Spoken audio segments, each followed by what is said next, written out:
Bueno, como adelantamos un poco, estamos con Diego y con Flor de Turba, colectivo de Hábitat. ¿Cómo estamos? Muy bien, ¿cómo están ustedes? Hola. Que recién llegaron, encontraron bien el lugar. Es chiquitito el cartel, así que... Sí, sí. Sí, Bien. entramos en la casa de una señora acá al lado, pero no era ella. Te echaron. Bien. ¿Cómo? Le aclararon la situación, que no querían nada raro. Te fuiste por escucharte, Diego, más vale. Claro, sí. ¿Te fuiste por esa? Primero. Porque justo estábamos hablando, es un tema, ¿cómo? Eso es muy loco, ¿cómo se prepara una persona para una entrevista? O sea, se prepara, escucha el programa antes, se come el viaje, ¿qué le van a preguntar? Ni idea. No, la verdad o que ni idea. suelto. Nosotros no tenemos mucha experiencia todavía en entrevistas. Claro, por eso justamente, viste, ay, ¿cómo va a ser? ¿Qué onda los pibes? Che, ahí. Sí, no, nos cuesta. A mí por lo menos nos cuesta. Yo nunca estuve en una radio y me cuesta. Te vamos a tratar bien. Bueno, Vamos a tratarle bien, Mariana. No hagamos como los otros que metemos Está bien. con vida privada ahí. me parece justo. Igual estabas diciendo que no te gustaba escuchar tu voz, pero te digo que está sonando bien, que te calmes, bueno. que no es de pito como dijiste. No como en los audios. Ah, Lo dijo él, por eso nomás lo repito. Bien, ¿qué es Turba y cómo surge? Bueno, nosotros somos un colectivo. La mayoría somos arquitectos, pero también nos integra un abogado y por ahí se suman gente de otras disciplinas. Surgió porque todos, la mayoría, trabajamos en un instituto de investigación en temas de vivienda, hábitat, urbanismo. Y bueno, trabajando en este instituto, que es un espacio académico, nuestra idea fue empezar a tratar de involucrarnos con algunas cosas que estaban ocurriendo por fuera de la universidad y que, como formando parte de este espacio académico, es difícil, qué sé yo, formar parte, manifestarse y un montón de otras cosas. Entonces, nuestra idea fue armar este colectivo para empezar a participar de estas cuestiones, muchas de las cuales nosotros como becarios de investigación o investigadores en formación las estudiamos. Y bueno, empezar también a buscar otros laburos, sumar, conocer a otra gente, o sea, como arrancó así, digamos, en el proceso se fue formando. Claro, ustedes recolectaban datos, digamos, en base a sus investigaciones de temas habitacionales, de temas de viviendas, y trataban de buscar un lugar donde expresar todo este tipo de cosas, digamos. La Sí, facultad sí. fue como nuestra primera aproximación a todas estas realidades, digamos, pero nosotros sentíamos que esas realidades no estaban del todo completas o no teníamos como los otros distintos puntos de vista. Por ahí la facultad sí nos ayuda mucho, digamos, pero nuestra idea era salir un poco del ámbito de la universidad, digamos. Es necesario, digamos, tener una pata en la academia, digamos, pero también poder ver qué pasa en la realidad. Y Claro. eso es lo que hace la facultad por ahí, muchas veces distancia, o nos quedamos mucho en la teoría, pero en la realidad, en la práctica, es donde Claro. está en la calle está la práctica, digamos. Como Claro. esto de la comunidad académica cerrada, como centrada en la investigación y fuera del trabajo de campo, que es como algo que puede llegar a pasar. Sí, sí, tal cual. Claro. Sí, sí, y pasa por ahí, es una crítica que muchos de los que estuvimos estando en una universidad, una carrera, también se critica un poco eso, la falta de los profesores en el área de trabajo, Claro. posta, digamos, fuera de un poco de los libros, y está bueno cruzar un poco esa y tener profesores también y alumnos comprometidos con la Claro. realidad, digamos. Y también formarnos críticamente dentro de la facultad, también encima ya hay docentes que están también, tienen como una pata en la facultad y otra pata en la profesión, llámese público-privado, pero Está bueno. por ahí es importante tener el punto de vista y la crítica, digamos, de uno mismo como alumno también va viendo esas cosas durante el transcurso de la formación, digamos. Sí, además nosotros como arquitectos también empezamos a ver que en esa distancia, muchos somos docentes, estamos en distintas cátedras, veíamos que había una distancia en cómo la disciplina llevaba adelante después, cuando salían de la universidad, ciertos trabajos y ciertas... Entonces había un distanciamiento y la arquitectura, el urbanismo muchas veces se piensa sin los conflictos que están ocurriendo realmente, y se lo piensa como algo muy abstracto, muy estético, muy digamos, estético, desde ciertos lugares que, bueno, nosotros empezamos a verlo más críticamente, entonces la idea era un poco salir de ahí y también de alguna manera después llevarlo a la universidad, o sea, hacer como una especie de, sí, Salir de del- retroalimentación. Claro, retroalimentar. Salir Sí. del discurso, digamos, y ver qué pasa, porque Sí, también, Claro, sí, sí. por ahí vemos mucho en nuestra facultad, bueno, o como debe pasar en todos lados, un doble discurso. Hay que ver también de quién, de dónde sale ese discurso. Por ahí no hay que Claro. creérsela todo lo que a uno les dice, los docentes, o sea, Tal cual. a eso nos pasó. Nosotros por ahí a veces tenemos a todos los docentes como ídolos, pero uno a través de que uno va caminando la carrera va viendo y va como... Sí. Como un discurso muy asociado también a cierto tipo de estudios, ¿viste? Es como en humanidades es muy distinto de lo que puede pasar en odontología, Claro. donde es como escuchar agachar la cabeza y tenés que agachar la cabeza. Claro, y de Claro. política también, porque Sí. tengamos en cuenta que la universidad tampoco es un espacio donde no es apolítico, digamos, sino que en la universidad también está la política. Y no, Sí. no es malo que esté la política, No, digamos. por supuesto. El tema es cuando está el tema partidario, Mm. que eso también se ve en muchos discursos de varios profesores. O sea, el político... Lo político está como mal visto, en realidad no es malo para nosotros, eso siempre lo debatimos como grupo.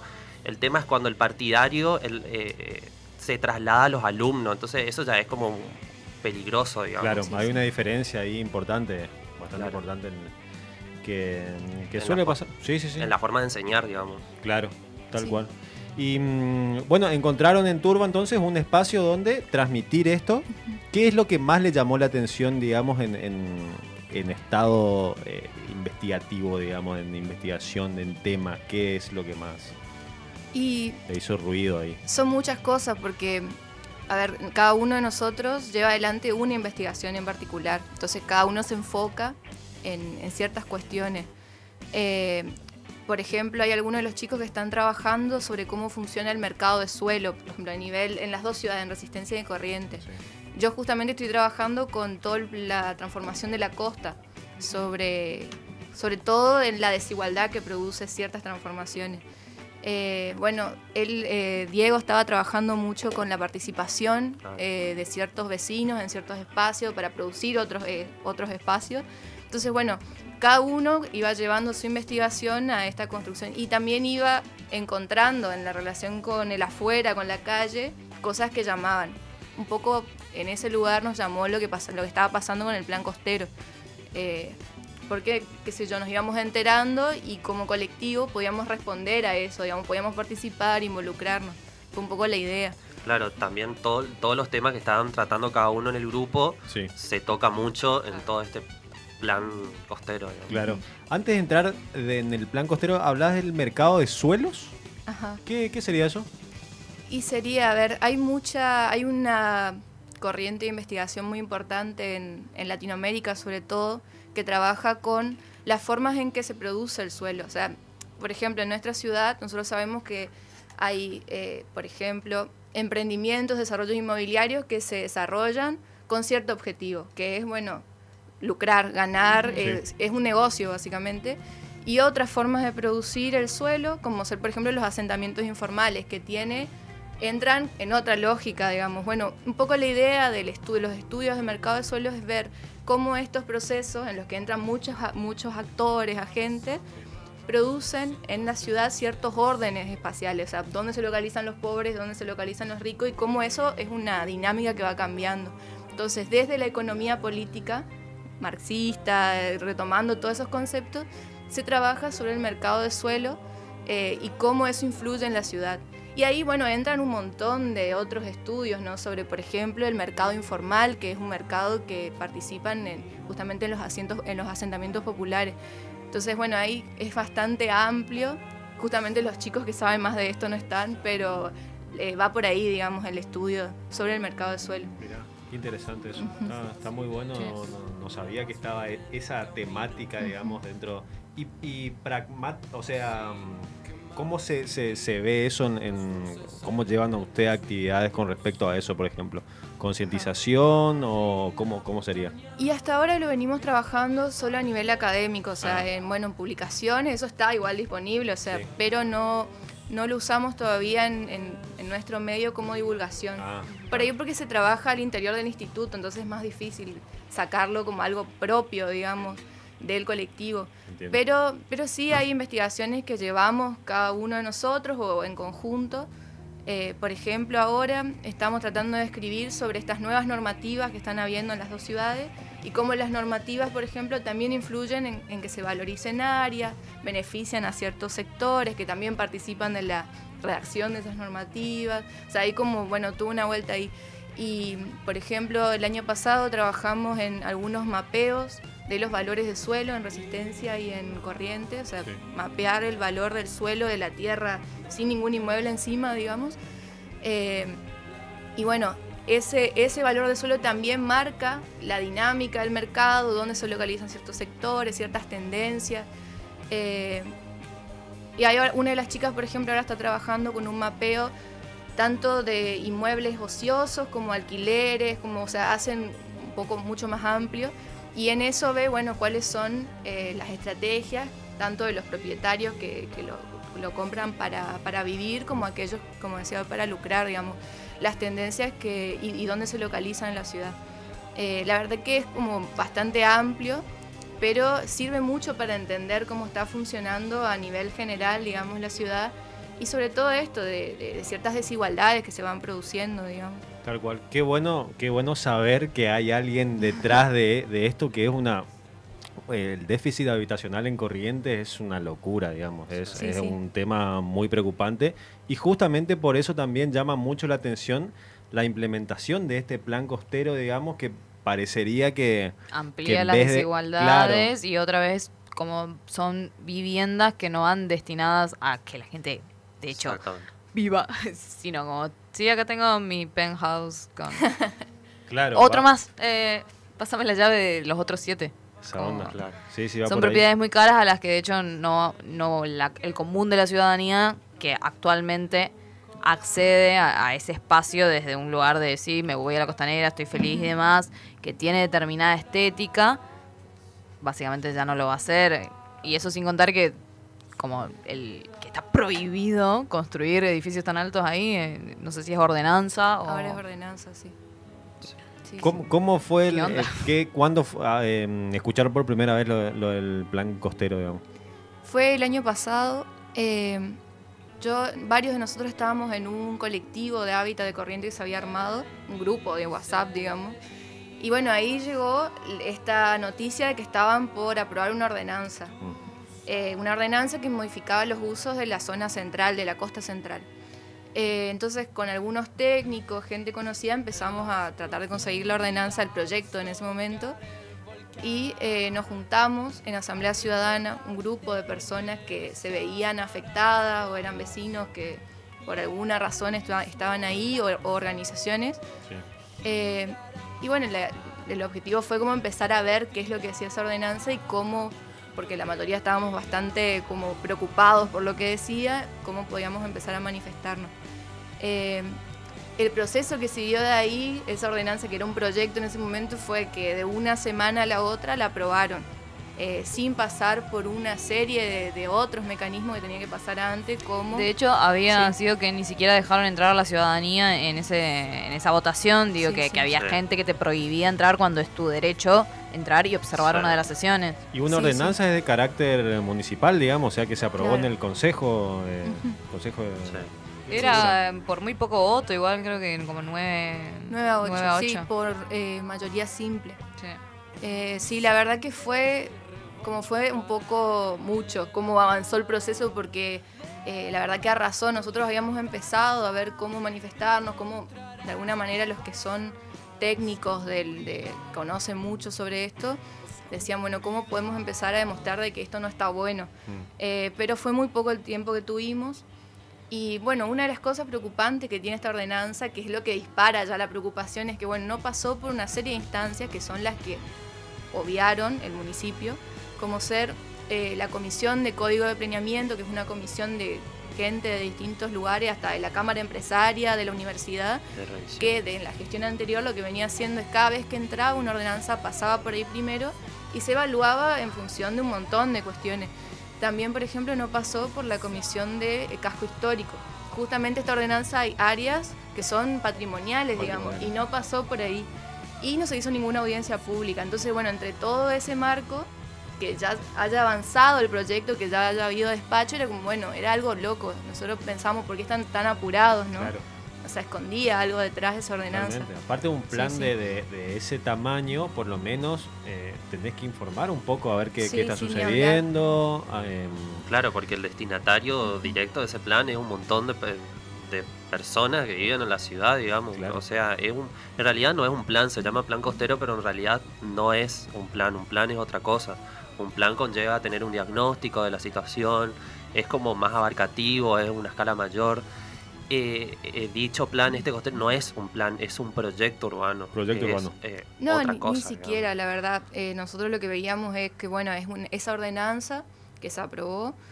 Y, a ver, yo lo que digo, bueno, busquen, googleen qué es el plan costero y no van a encontrarse más que una nota del municipio que tiene unas imágenes así medio engañosas, con muchas buenas intenciones. Después está Hay un video la de un ordenanza, dron, me parece, un así video como- así con muchas Con consignas así torres y como muy, cosas. muy generales, Sí, muy sí. abarcativas, y digamos. todo pintado de verde, porque eso es como... Claro. Claro, garpa, Eh, digamos. Está ahí Y- orgulloso, digamos. Y bueno, eso y después, bueno, la otra cosa que pasó que fue el concurso, que ahí empezaron a haber algunos proyectos para algunos espacios. Pero en sí, en realidad es lo que nosotros decimos, si bien un plan no es una receta, o sea, no hay una sola forma de hacer un plan, debería pensarse en un proceso de planificación, qué sé yo, Enmarque. haya un conjunto coherente de proyectos, también que participe la gente, sobre O por lo todo- menos que sea como que cumpla las instancias legales Totalmente. en vez de Tal cual, sí. avanzar por atrás o Sí, sí, de tal la cual. manera que Y haya eso ya les avanzado. llamaba la atención, digamos. El Sí, tema sí. de la. Sí, de la después apurada, leyendo la digamos. ordenanza es más preocupante, pero sí. ¿Qué dice esa ordenanza? Bueno, esa ordenanza en también como principio, información a la que es difícil acceder como como ciudadano. ciudadano. ¿Qué Sí, hizo? casi siempre las ordenanzas como manejan un tecnicismo, una Sí. forma de escribir, es difícil acceder. Esta ordenanza en sí, nosotros le encontramos muchas contradicciones.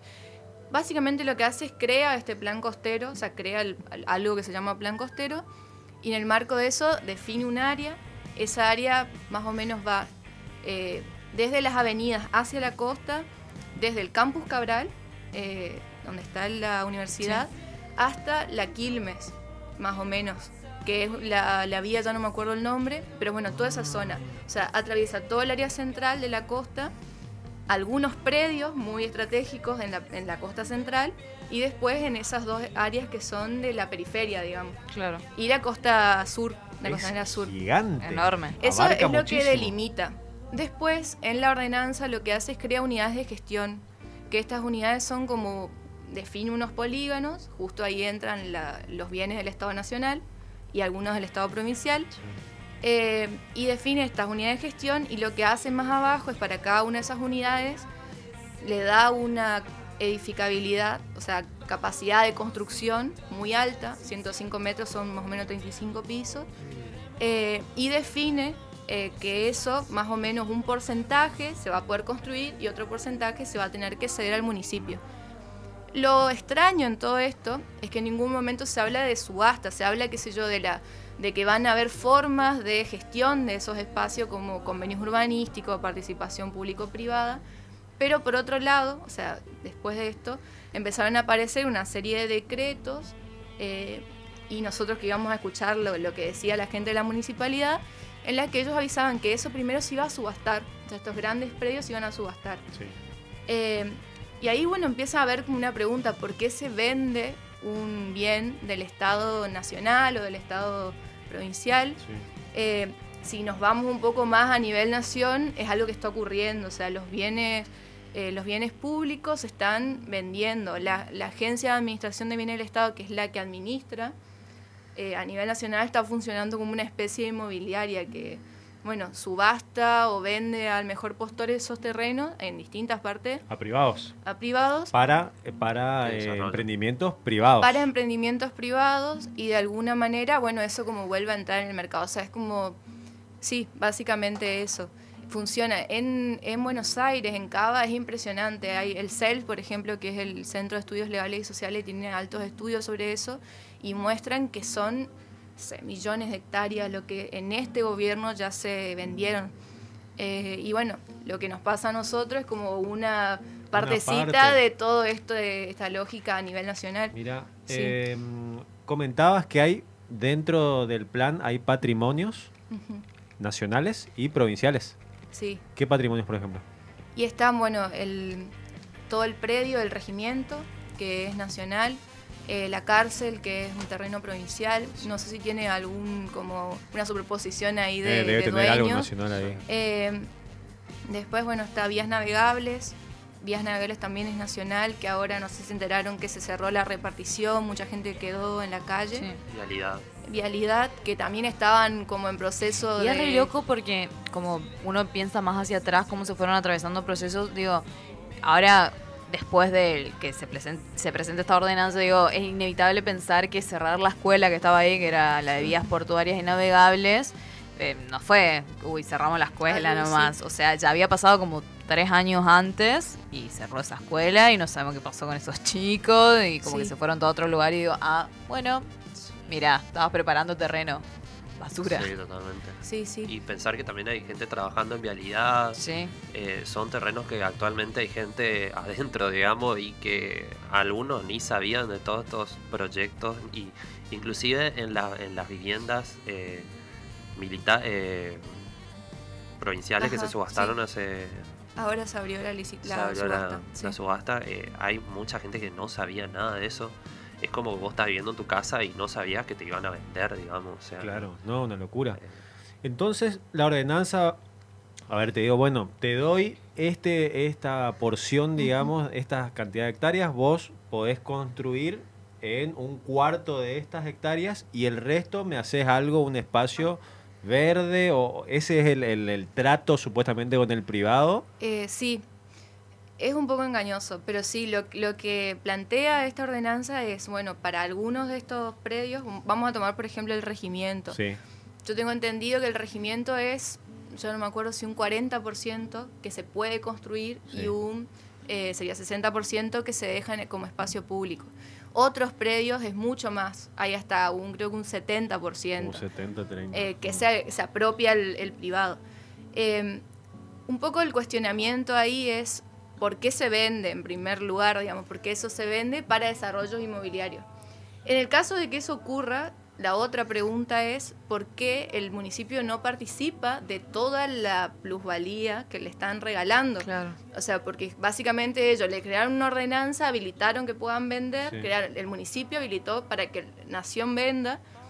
Cuando venda no sabemos dónde van a ir esos fondos, seguramente queden en Nación, a nivel Buenos Aires, no sé dónde se van a repartir, y después van a ingresar un conjunto de actores, tampoco sabemos si son locales, seguramente no lo sean, y sean un grupo importante, no sabemos si va a ser, seguramente si es para vivienda no va a ser para vivienda asequible o accesible, y si son hoteles tampoco nos beneficia a nadie, básicamente. Entonces la pregunta es esa, ¿por qué justo los espacios más valorizados de la ciudad se subastan de esa manera, se desprende el Estado de esa manera, y de alguna manera tampoco participa de la planificación de ese sector? Porque justamente la idea del municipio como un actor clave en estos procesos es que, bueno, desarrollen una propuesta sobre esos sectores, y si van a permitir el ingreso de privados, que sean ellos los que ponen como ciertas claves o Claro. puntos para la participación.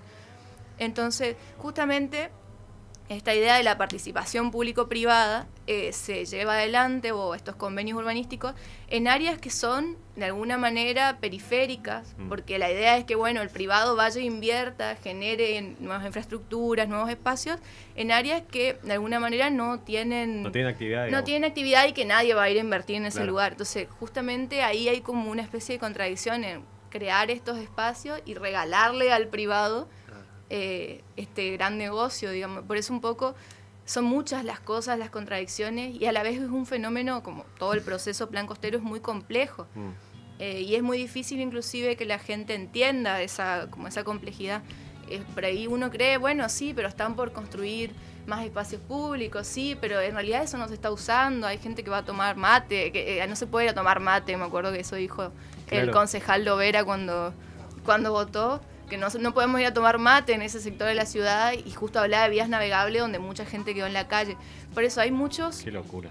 Se superponen ahí también como muchas opiniones. Muchas opiniones y como mucha información que no termina de ser veraz sí.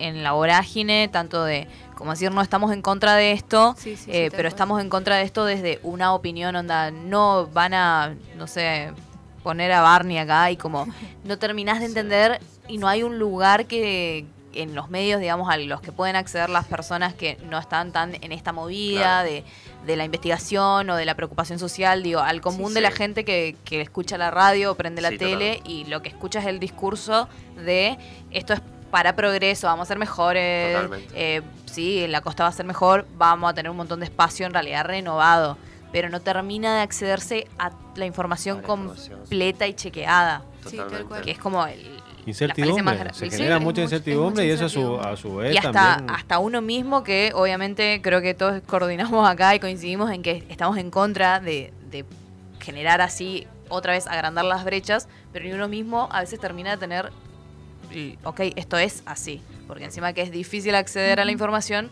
es muy difícil comprenderla en una lectura de quien no maneja los términos. Sí, tal cual. Totalmente.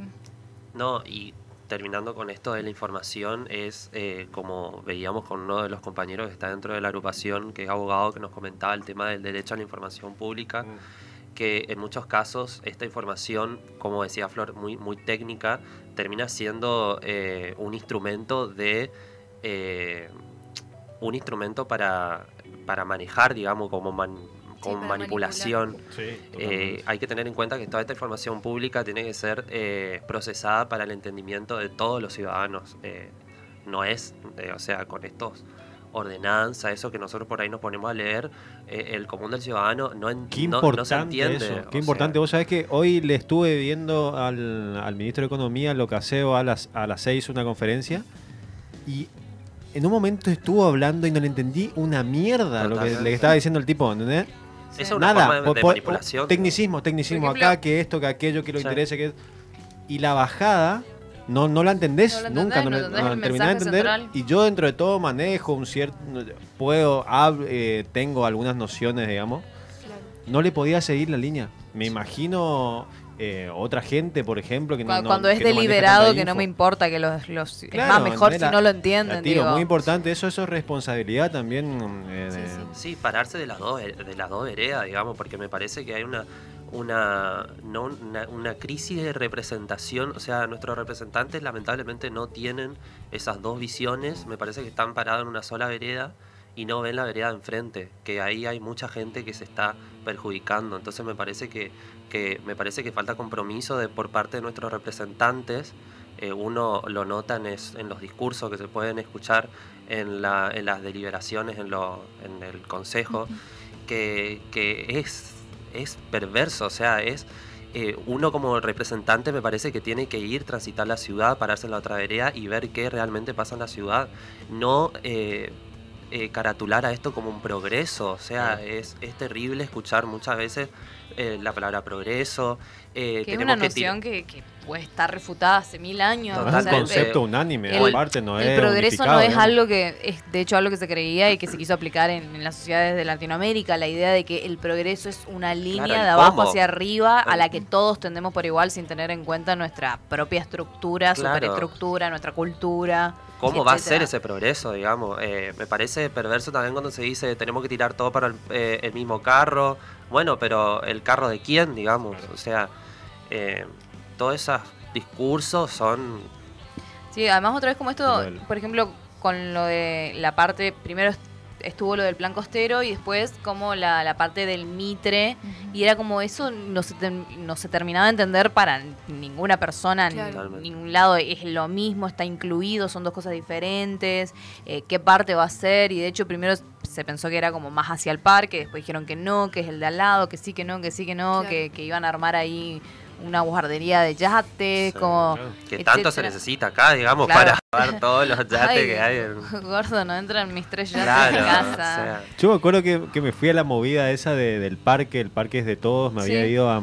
se organizó una especie de mateada y se fue el concejal, un concejal, Brian Pocard. Brian Pocard, Bueno, que es concejal. concejal y el tipo decía, necesitamos firmas para conocer la dimensidad del plan, digamos.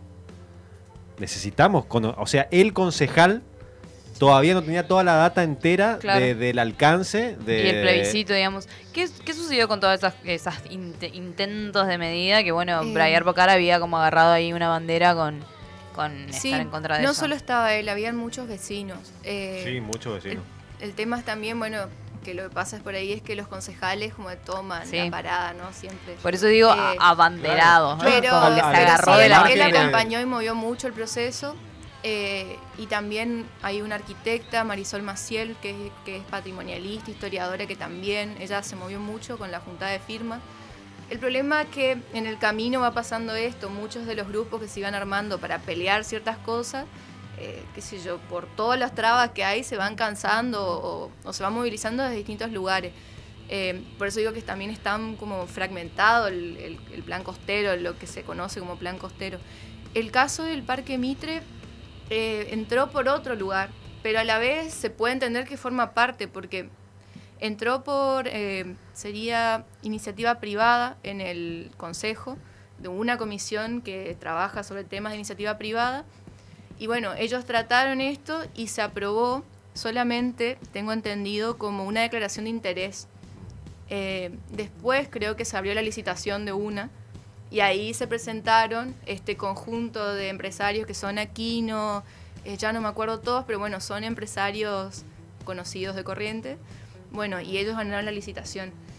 La idea, por lo que tengo entendido, es hacer como una especie de guardería de lanchas, yates en el borde del Poncho Verde o Manantiales, no sé cuál es uno de esos arroyos.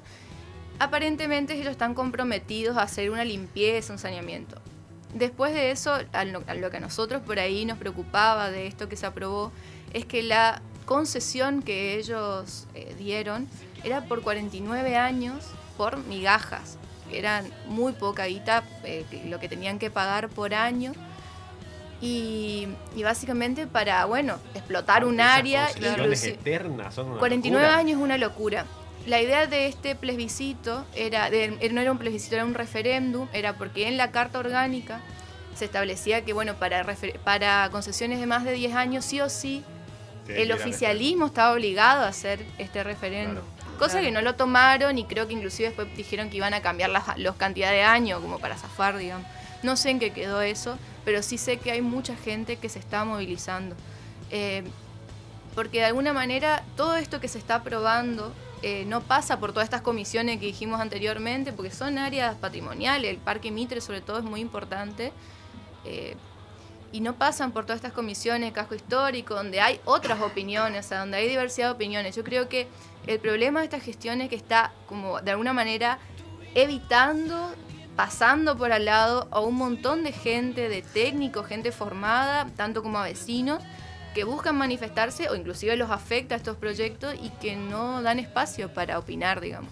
Un poco es una de las mayores críticas, digamos, porque más allá de uno que sostiene después sobre estos emprendimientos privados y ese tipo de cosas, obviamente nosotros no vamos a estar a favor, pero esa es una de las cuestiones básicas, cómo no va a pasar por las instancias que se establecen, digamos. Claro.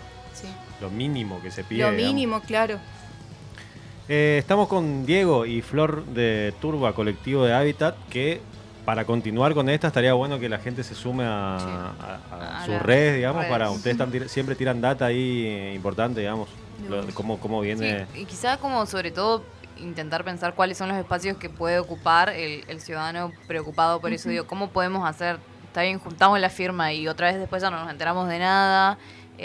Respecto de, digo, quien en este caso pedía la firma, que era para Pocard, y otra vez no sabemos en qué está, eso avanza, no avanza, ¿qué se puede hacer? ¿Tenemos que romper todo? Como, Sí. Por ahí dan ganas de o eso. sea, sí. ¿hay algún mecanismo? Profesor Cocún, ¿usted cree que deberíamos...? Prender todo fuego. ¿Hay algún Sí. tipo de vía a la que todavía se pueda apelar para dar marcha atrás en alguno de los aspectos de... Bueno, yo no sé en qué quedó esto también, por ahí, perdón por la desinformación, como por ahí nos cooptan otros lugares y otros trabajos, pero hubo mucha movida legal. Se presentó un amparo, después de esto el fallo de la jueza fue a favor obviamente del plan costero, y después se respondió con, no me sale el nombre, bueno, se hizo una movida legal muy importante donde participaron varios abogados y bueno, Casi. pero eso creo que todavía está en el juzgado, o sea, falta la respuesta de la Claro. jueza. Yo, El problema es que por cómo viene la mano no es muy Sí. favorable. Claro. Yo digo también, bueno, es una bajada nacional esto. Posiblemente también puede haber un dejo de esperanza si cambia el Poder Ejecutivo en revisar un poco esta nueva Eso ordenanza. es posible, digo, porque una cosa es ordenanza y como que Bueno, seguimos pero- teniendo esta gestión pero es un alienada al plan. otro lado, ¿o no? Sí, pero es un plan que responde a una bajada nacional, digamos. Yo Sí, creo sí. que si cambia, la mirada va a ser otra, por lo menos se puede volver a revisar. Por lo menos yo intuyo que el tema de la información, por ejemplo, ¿no? de divulgar la información, de contar qué se va a hacer, de en qué consiste, etcétera.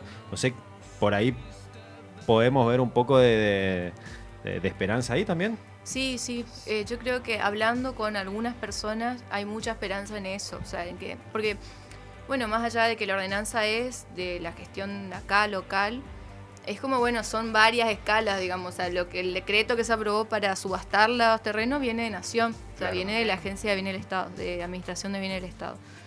Entonces, bueno, hay una esperanza, sí, en que si llega a cambiar de gestión, tal vez se encamine de otra manera, por lo menos el proceso. El problema, a lo que nosotros apuntábamos con este amparo y con toda la movida judicial era, bueno, que esta ordenanza cese hasta que se definan otras instancias de participación y una serie de cuestiones. Hay muchas cosas preocupantes en esa ordenanza, como por ejemplo que le da la libertad al municipio de crear nuevas unidades de gestión, o sea, en otras áreas de todo ese sector que define puede crear nuevas unidades de gestión y ahí modifican cuánto se puede construir, cómo se puede construir.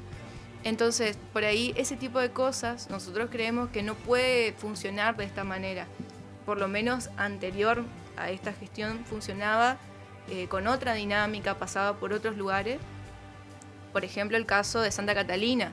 Más allá de que cuando uno lo analiza como técnico tiene sus críticas y todo, Santa Catalina es un proceso que de alguna manera, piensa a la ciudad como un conjunto y piensa en cómo regular el mercado de suelo, generar nueva vivienda para los sectores medios y inclusive bajos. O sea, hay una respuesta a ciertas problemáticas reales. Esto realmente no es una respuesta a ninguna problemática, Claro. o sea, es como, bueno, una intención basada en, en cuestiones de esto que decíamos, de progreso, de Es un quiénes son. negociado.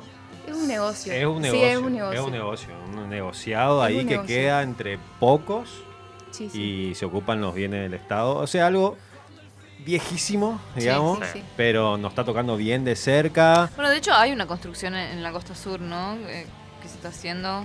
Creo que se está haciendo, pero eso ya era privado. Ya Sí, eso creo era- no fue Nunca una... fue un terreno No, público. creo eso. que es el terreno que estaba alquilando Rivera, creo que él decía vos, que está en la no sé. esquina. Sí, Pero es ese el Sí, que sí, está ese. construyendo un coso. eso siempre fue privado. Sí, pero también habría que pero- ver cómo se quedaron Claro, con eso. a mí me preocupa, más allá del privado público, que si siempre fue privado, antes seguía habiendo una ordenanza que dice no puedes construir tal Claro, y eso límite está... de piso, no sé cuál es el plan en ese lugar, si pasar esa cantidad de altura o no. Y ahora las torres que se están haciendo, ahí se están haciendo 3 torres en la Costanera Sur, tiene más o menos 34 pisos, o sea, también son muchísimos. Y eso se hizo en la gestión anterior, se habilitó, el tema es que bueno, ahí hay toda una cuestión muy técnica de la relación entre el tamaño Del del lote. lote con cuánto se puede construir. Entonces, por ahí lo que hacían estos grandes empresarios era, bueno, juntaban varios lotes o compraban como una manzana, como se está haciendo el hotel ahora de, que no sé bien qué hotel es, pero bueno, una de estas grandes cadenas. Básicamente sí, estas grandes infraestructuras que lleva el Estado, como la Costanera Sur, por ejemplo, si no hay una política real para pensar en todo el entorno, cómo va a afectar la valorización de esa infraestructura, los que se terminan quedando con esa mejora que hizo el Estado con plata nuestra, básicamente, son de nuevo estos propietarios. Yo creo que ahí hay como, bueno, toda una tendencia a pensar en más instrumentos que cuentan la gestión local para entrar a regular, a participar de esa, inclusive atribuirse ciertas ganancias que ellos mismos como llevaron a esos sectores, digamos. Claro. Y nos No afecta ver todo. eso. Y que se pueda redistribuir a otras áreas de la ciudad que están totalmente dejadas de lado, digamos. Entonces, Sacar esos focos, sí. Que, ¿no? Claro. Totalmente. que eso también como grupo, o sea, todo el tema de la plusvalía, como habló Florencia, eso se aplica, hay como instrumentos que lo aplican otras ciudades, Claro. que entonces yo no creo que sean ingenuos de todos estos instrumentos, me parece que hay como un manejo, es triste y da bronca, digamos, que nunca se aplicaron estos instrumentos de cómo devolver, cómo se devuelve a la ciudad lo que unos pocos sacan rédito, digamos, y la mayoría de la gente sigue en la calle. Hay gente sin casas y casas sin gente, o sea, todas las torres que se están construyendo con una cantidad de pisos en la sur, y hoy estamos calculando un departamento va a salir 22 millones de pesos, o sea, sí, es más o menos increíble. $2.000, $3.000 el metro cuadrado estaba. O sea, cada vez es más difícil cotizando. acceder a la vivienda, es imposible. Eso es una locura y No, eso tratamos de visibilizarlo porque cuesta, digamos, visibilizar todo esto que está pasando. Tal cual. Y bueno, nosotros desde acá siempre que ustedes necesiten, para mí esto como hablábamos hoy con el tema de los encuentros, eso está bueno, seguir, continuar eso. Tal cual. Así que la juventud queda, bueno, desde nuestra parte siempre estuvimos atentos a esto, con la data por ahí que íbamos recolectando, está bueno saber de ustedes también y que podamos crear una conexión y ir tirando... Ir tirando por lo menos cómo va avanzando, ¿viste? Saber o la data que situación. estamos, claro, por ahí cosas que quedan pendientes. O juntarnos a romper todo. Claro. Sí, Puede ser una opción. sí. Eso Claro. también es una opción. O por ahí, O por ahí. sí, vale. Es que es como demasiado indignante. Sí, te no- queda como algo te queda así en el pecho, medio loco. Sí. Sí. Déjame pasar a la reunión de consejo, por lo menos no seas tan mierda, Pero o sea, el mate, disimulalo. Mariana, vos no querés tomar mate ahí toda la parte de En la reunión de consejo, ¿saben por qué llegó la policía? Porque estaba toda la gente de ATE, Vías Navegables, con todas las banderas y todo. Estaban gente de la escuela técnica, Claro. Los chicos bueno, un montón de gente, y no dejaban hablar a los concejales de la indignación. O sea, cada vez que decían pavada, como decía el concejal Lovera, de bueno, ¿cómo no podemos ir a tomar? O otra de las concejales que le corrigió no sé qué cosa de la Constitución, pero al final no terminó diciendo nada. La verdad que la indignación era mucha, inclusive era bastante violenta, porque la gente estaba muy enojada y además estaban por perder su trabajo, Sí. o sea, Obviamente. es entendible. Y bueno, cuestión de que mandaron a la policía y mucha gente quedó afuera. Pero sí, se escuchaba igual las pavadas que decían la mayoría de los concejales. Sí. Claro. Pero es preocupante, sí. Sí. Y ahora, Viste ¿cómo como la seguimos después de sensación, esto? ¿no? Y te da bronca. Gracias, Diego. Gracias, Flor, a por ustedes. venir. Gracias a ustedes. Muy buena Gracias por nota. el espacio. Vamos a subir esto. Sí, vamos a subir darle esta nota y vamos rosca. No, Sobre todo esto, ¿no? Ver qué podemos hacer Sí. desde la humilde posición, qué Sí. postura, qué se puede hacer como ciudadano, porque creo que todos queremos tomar mate en la costanera, según él. ya tengo un buen espacio para tomar mate, ¿eh? Me Basta. gustaría resolver otras cuestiones más. Me gustaría que la gente deje de tener tan... Goitia, ey, basta, loco. Muchas gracias, Che, por, Gracias, Gracias, chicos. por chicos, venir. gracias a ustedes. Gracias, chicos. Turba Colectivo de Hábitat, entonces, para seguir a los pibes. Y ya volvemos con la juventud.